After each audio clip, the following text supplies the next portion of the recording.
The KDKA Sports Desk is brought to you by Xfinity. As we talked about just a few moments ago, Pirates and Cardinals in St. Louis, an afternoon matchup today. Chris Archer on the mound, and things went out pretty well to start out. Starling Marte in the first inning hits a solo home run. That is his fourth home run of the 6-game road trip. That gave the Pirates an early lead at 1-0. In a tie game later on in the fourth inning, it was Archer himself who drove in a run. Hit that tied the game at 2. Chris Archer, by the way, 6 innings on the mound, gave up 3 earned runs with 8 strikeouts. Also his first career 2-hit game for the Pirates. Meanwhile, Brian Reynolds at the plate had himself a day. Later on in the fourth, he drops that base hit in. That drove in 2 more runs to make it 4-2 Pirates. And things started to swing in the right direction. That was until the 7th inning. Michael Feliz, as Paul and I just talked about, gives up a 3-run home run to Paul Goldschmidt. That ended up being the huge difference maker in the game. That made it 6-4. Pirates at least tried to put a comeback together. They did a lot this season, and they came pretty close when it came to the 9th inning. It was 6-4, and Brian Reynolds strikes again with a base hit. That drives in Josh Bell. It made it 6-5. They had a chance with the tying and even go-ahead runs on base with Starling Marte at the plate, but it did not go the way they planned. The ground out to end it 6-5 was the final. Cardinals take 2 out of 3. Pirates now 1-5 on that road trip.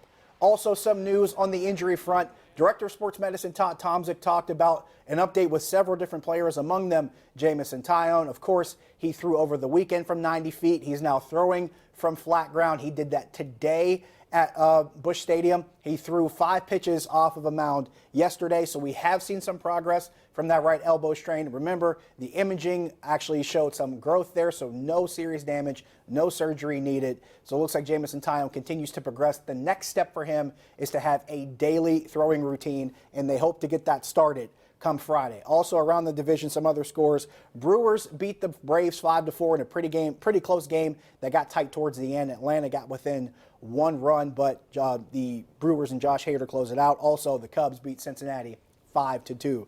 So there's an update from the Xfinity Sports Desk. Taking your phone calls, 412-575-2600. Paul Zeise here with me. And Paul, I want to get back to the situation with the Pirates. We talked about the game against St. Louis. The injury situation, of course, looks even more dire if you really want to break it down. But Jamison Tyone not out. One guy I did not mention, KDKA, who's expected to make 1 more rehab appearance as well. So there might be some help coming from the bullpen that we talked about.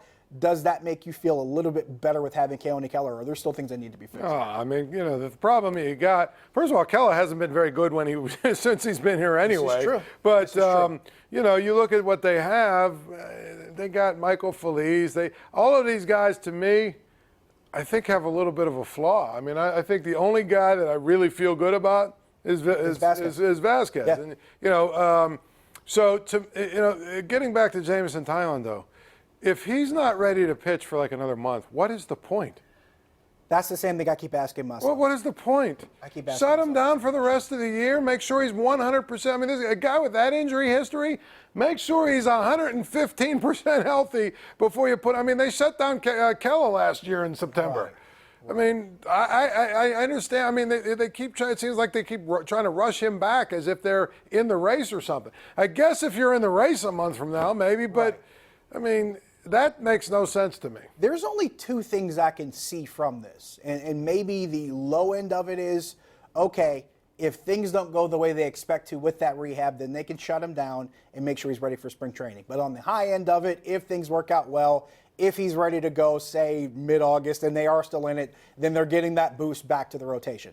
That's pretty much I guess you can call it binary. It's really just one thing or another, because right now I see no in-between. I don't know if that's a way that I don't know if that's the right way to look at it, but maybe that's what they're thinking is, okay, worst case scenario, if it doesn't work out, we can shut him down, and we know he'll be healthy for spring training. We know he'll be strong and ready to go.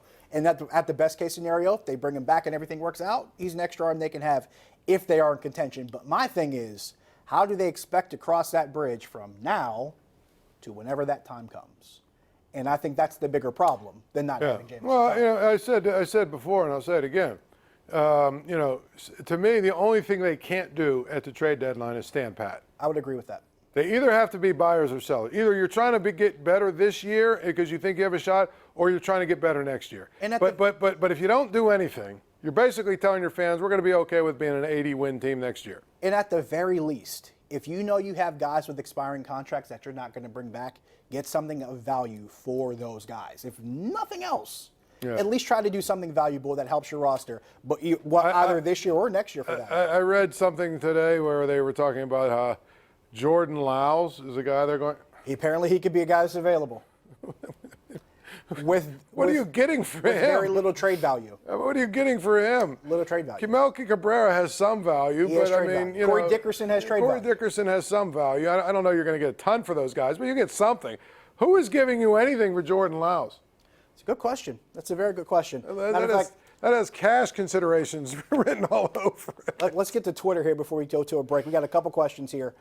Rob Gateway on Twitter says that the Dodgers are willing to give up at least their 2 best prospects to the Pirates for Vasquez.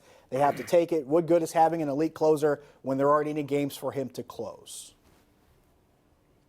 Well, again, I think if they're going to get the right pieces, if they're going to get a really good haul of players, and it can't just be, you know, prospects that are, you know, not close and aren't going to be here till 2024. If they've got, you know, a nice mix of young players who are on the verge of being major league guys, meaning, you know what, the next 3-4 years they're going to be a part of your team, I'm okay with that. But I got to see what the deal is for everyone. That's the thing about these trades. Well, trade this. Hey, listen. I'd be okay with trading anybody on the roster if you tell me what the return is. You know, I've heard people, well, this guy's untouchable. Okay, that guy's untouchable. What happens if, I don't know, the Dodgers say, we're going to give you Bellinger, we're going to give you this guy, and we're going to give you that guy. And just for good measure, we'll throw Kershaw in there too and pay half his salary. Well, I mean, obviously then, okay, maybe he's not untouchable. Wow. But you know what I'm saying? If that trade's happening, I'm trying to figure out what's going on in LA. There's something wrong with I'm just saying, you know what I mean? No, you're not wrong. Everybody has a price, is what I'm saying. It has to be completely undeniable. I agree with that. We got to take a break. We'll get to some phone calls, I promise, when we come back. Stick around.